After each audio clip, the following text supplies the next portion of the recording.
Hello दोस्तों, नमस्कार। दोस्तों, आपको पॉलिटिकल विंग्स में स्वागत करता हूं। दोस्तों, आज BA second year second paper comparative government paper name है दोस्तों, इसके बारे में बताऊंगा, यानी तुलनात्मक सरकार। आज का जो टॉपिक है दोस्तों, बाई पार्टी सिस्टम, इसके प्रोन्स एवं कॉन्स क्या है ये, ठीक है। यहाँ द्विदलीय शासन पद्धति, गुण और दोष। मैं हूँ दोस्तों गौरव कुमार और मैं आज आपको ये बताऊंगा, ठीक है।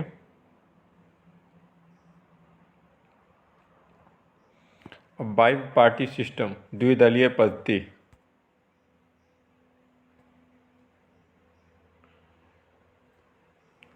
यह दोस्तों ऐसी शासन प्रणाली होती है जिसमें दो राजनीतिक दल का महत्व होता है, और जो राजनीतिक दल होते हैं या तो उससे संबंधित होते हैं या वह महत्वहीन होते हैं। माने और जो राजनीतिक दल होंगे या तो उसी दल से जुड़े होंगे या तो माने उनका कोई महत्व ही नहीं रह जाएगा माने शासन में, ठीक है।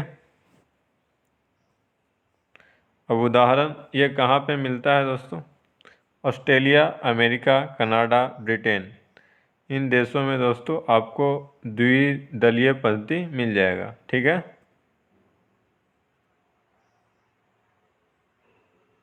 द्विदलीय पद्धति के गुण क्या हैं?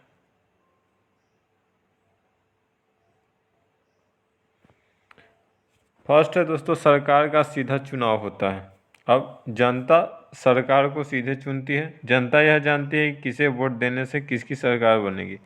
अब दोस्तों दो दल ही रहेंगे तो जनता किसी एक को ही चुनेगी दो में से, और जनता यह जानती है कि मैंने इसको चुनेंगे तो ये मेरा प्रधानमंत्री बनेगा, या मैंने इसी पार्टी का प्रधानमंत्री बनेगा, या नहीं तो अगर उसको मैं नहीं चुना तो उस पार्टी का नहीं बनेगा उसके अकॉर्डिंग। तो वो स्पष्ट माने रहता है कि अगर मैं इसे दिया तो इसे ही, अगर वो जीत गया तो उसका प्रधानमंत्री बनेगा, नहीं जीता तो उसका प्रधानमंत्री नहीं बना। सेकंड है दोस्तों, सरकार की स्थिरता। अब जो सरकार बनती है द्विदलीय शासन में, एक दल माने एक दलीय सरकार माने एक तो सरकार बनाता है दोस्तों, और दूसरा जो है विपक्षी की भूमिका में रहता है। दो दल हैं तो दो में से एक सरकार बनाएगा, दूसरा विपक्षी की भूमिका में रहेगा, ठीक है।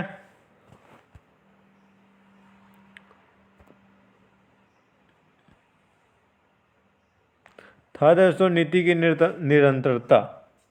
द्विदलीय पद्धति में नीति की निरंतरता का गुण पाया जाता है। सत्ता एक निश्चित नीति के अनुरूप कार्य करती है और दीर्घकालीन नीतियों का निर्माण करती है।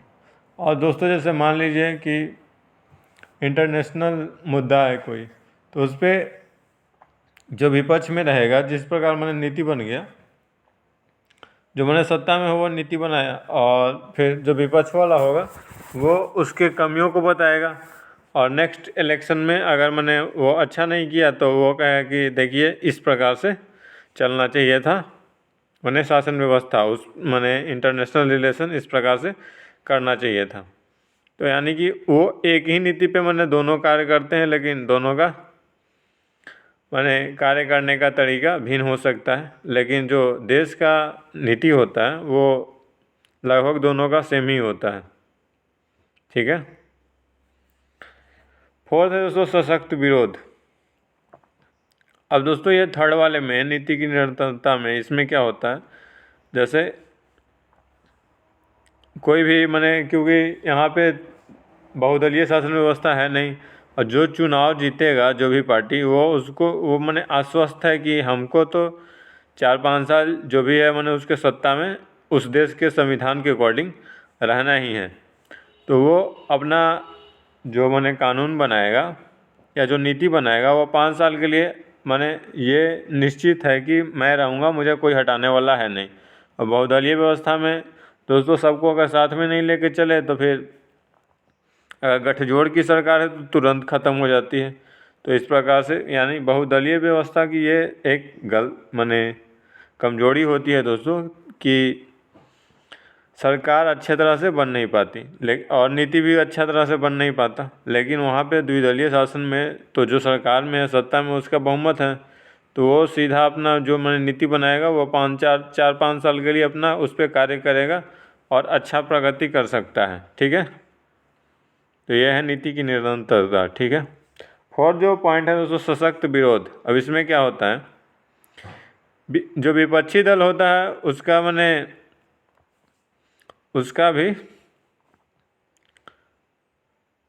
वो मैंने उसकी जो भूमिका होती है दोस्तों, वो एक मैंने उत्तरदायित्वपूर्ण और रचनात्मक होती है। और विरोधी दल भी सशक्त और मजबूत होते हैं। अब देखिए, अब दो ही दल बनना है। अब दो दल बनेंगे तो किसी का वोट तो कटेगा नहीं, या तो वो पक्ष में होगा या तो विपक्ष में, या तो वो जीतेगा या तो हारेगा। अब जो जो जो जो पार्टी मैंने जीत गई तो सत्ता में रहेगी, और जो पार्टी मैंने हार गई है वो विपक्ष में रहेगी। और सरकार की नीतियों की वो आलोचना करेगी कि, और मैंने फिर अब इसलिए यहाँ पे उसी हद तक आलोचना करेगी ताकि मैंने अगर नेक्स्ट टाइम अगर जनता उसको मैंने उस कार्य करने के लिए उसको मैंने एक बार फिर से सत्ता सौंप दिया विपक्षी दल को, तो वो उस कार्य को अच्छा तरह से कर सके। ऐसे नहीं कि डिंग हाँकना कि मैं ये कर दूंगा वो कर दूंगा, तो ऐसे नहीं चलेगा। यहाँ पे बहुदलीय पद्धति में ये चलता है दोस्तों। ठीक है, तो सशक्त विरोध भी होगा यहाँ पे। फिफ्थ है दोस्तों, उत्तरदायित्व का निर्णय। अब दोस्तों पांचवा जो पॉइंट है इसका मैंने लाभ जो है, उत्तरदायित्व का निर्णय। अब जैसे दो पार्टी ही रहेंगे तो एक सत्ता में होगी एक विपक्ष में। अब जो सत्ता में होगी तो वो तो उस पे ही उसका ही दायित्व है कि मैंने देश की नीतियों को मैंने अच्छा तरह से लागू करे और जनता का कल्याण करे। अगर वो विफल होता है तो वो बहुदलीय सिस्टम की तरह नहीं कर सक आरोप नहीं लगा सकता है कि उस दल के कारण उन्होंने नीति में जब नीति में बना रहा था तो उन्होंने बाधा पहुंचाया, इसके कारण मैंने अच्छा तरह से कार्य न हो सका। यहाँ पर तो एक ही दल है तो उन्हें जवाब देना पड़ेगा कि आपके मैंने कुल मिला के आपका विफलता है। और तो यानी कि यहाँ स्पष्ट हो जाता है कि जो अगर विफल हुआ तो वही पार्टी जिम्मेवार होगी जो सत्ता में होगी। ठीक है, तो उत्तरदायित्व का निर्णय एकदम क्लियर रहता है यहाँ पे।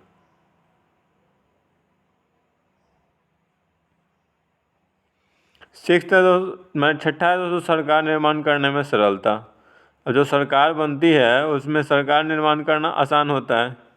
अब इस पद्धति में जो सरकार का निर्माण करना सरल और आसान होता है, जबकि बहुदलीय पद्धति में स्पष्ट बहुमत न मिलने पर गठजोड़ वाली सरकार बनती है, जिससे सरकार मजबूत नीति और रणनीति अपनाने में असमर्थ रहते हैं। लेकिन इस पद्धति में ऐसा नहीं होता। और दोस्तों जैसे गठजोड़ की सरकार है और किसी मुद्दे पे माने जो भी गठजोड़ के दल हैं उनका माने उनमें सहयोग नहीं बन रहा है, और उनमें उस नीति पे वो माने दोनों की मत स्पष्ट नहीं है, दोनों एक दूसरे से समझौता नहीं कर पा रहे हैं। तो दोस्तों उसमें क्या होगा, मनमुटाव आएगा पार्टी में। फिर पार्टी के वो अपना माने यहाँ पे राजनीति स्टार्ट हो जाता है।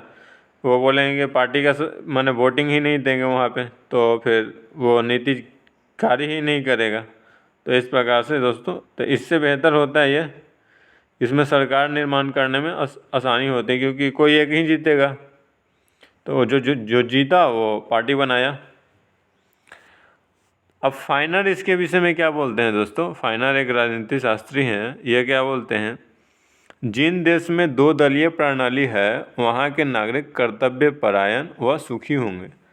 अब दोस्तों ये मैंने इसकी प्रशंसा कर रहे हैं, और यहाँ पे कर्तव्य परायण यानी अपने कार्य मैंने अपना जो कर्तव्य है वो एकदम पूरी तरह अच्छा तरह से करता है वहाँ का नागरिक, और सुखी होगा।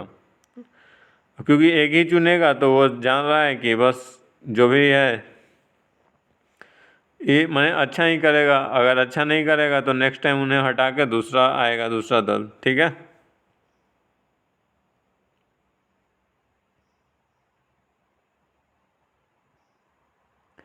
द्विदलीय पद्धति के दोष क्या है ये देखिए। फर्स्ट है दोस्तों, मंत्रिमंडल की जो तानाशाही है वो स्टार्ट हो जाती है मंत्रिमंडल में, यानी कि अब उनका कोई रोकने वाला तो है नहीं। और अपने अपने पार्टी के सदस्यों को भी दोस्तों वो माने अनुशासन माने पार्टी के जो अनुशासन होते हैं अगर उसके अकॉर्डिंग माने उनके सदस्य कार्य नहीं करते हैं तो उनको निकाल दिया जाता है यहाँ पे।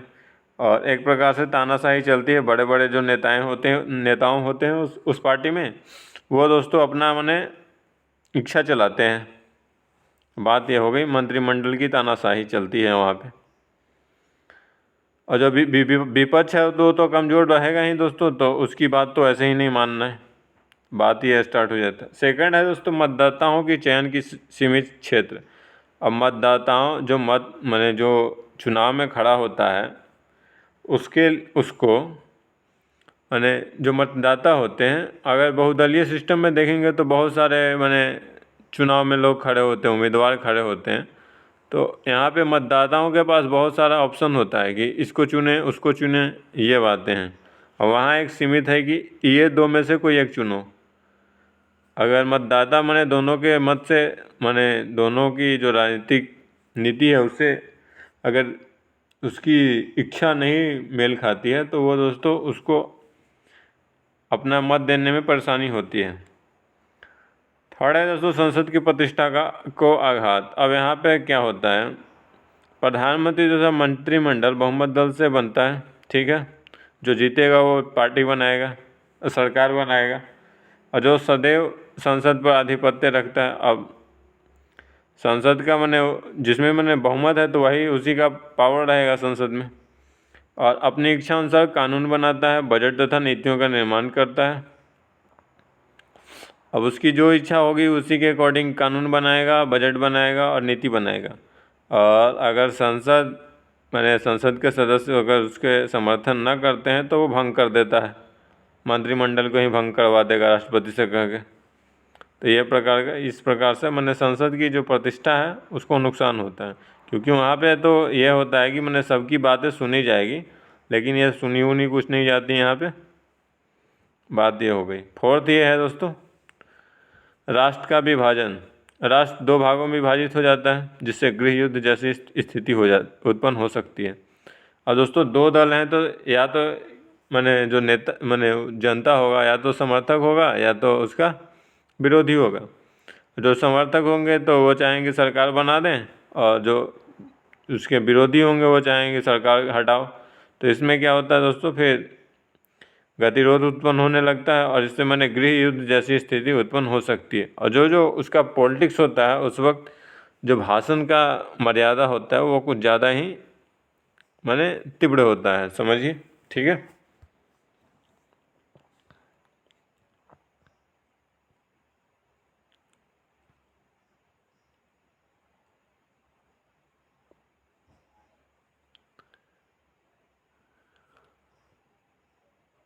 अब सभी विचारों का फिफ्थ जो पॉइंट है दोस्तों, सभी विचारों का प्रतिनिधित्व न होना। अब इसमें क्या होता है, क्योंकि मतदाता जो माने राजनीतिक पार्टियां हैं वो दो पार्टी हैं तो उन दोनों का नीति तो दो ही होंगे, उसी के अकॉर्डिंग वो चलाएंगे अपना शासन। और इसमें क्या होता है माने और जो अलग अलग नीति वाले जो और अलग अलग नीति के जो राजनीतिक पार्टियां हैं उनका तो अस्तित्व ही समाप्त हो जाता है, क्योंकि उनको या तो इन दोनों के साथ रह के चुनाव लड़ना पड़ता है, अकेले तो उनका अस्तित्व ही नहीं रह पाता है। और जो छोटी पार्टियां हैं वो बड़ी पार्टियों को टक्कर वैसे भी नहीं दे सकते, क्योंकि उसका जो माने बेस बना हुआ है बड़ी पार्टियों का, तो वो पहले से बना हुआ है, तो उसके सामने खड़ा होना आसान बात नहीं है। और माने चुनाव जीत लेना ये तो और आसान बात नहीं है। तो उनको क्या करना पड़ेगा राजनीति में, माने उनको रहना है तो उनको माने दोनों में से किसी एक को चूज करना पड़ेगा। अब फिर समझौता करना पड़ेगा अपने नीतियों से कि उसके अकॉर्डिंग ही चलाना पड़ेगा। तो इसलिए यहाँ पे जो माने विचारों का प्रतिनिधित्व होता है वो अच्छा से प्रकार से नहीं हो पाता। धन्यवाद दोस्तों। वीडियो को लाइक करें, शेयर करें एवं कमेंट करें। पॉलिटिकल विंग्स यूट्यूब चैनल को सब्सक्राइब कर लीजिए। और इस वीडियो के जो PDF फाइल के लिए आप टेलीग्राम चैनल पॉलिटिकल विंग से जुड़ें।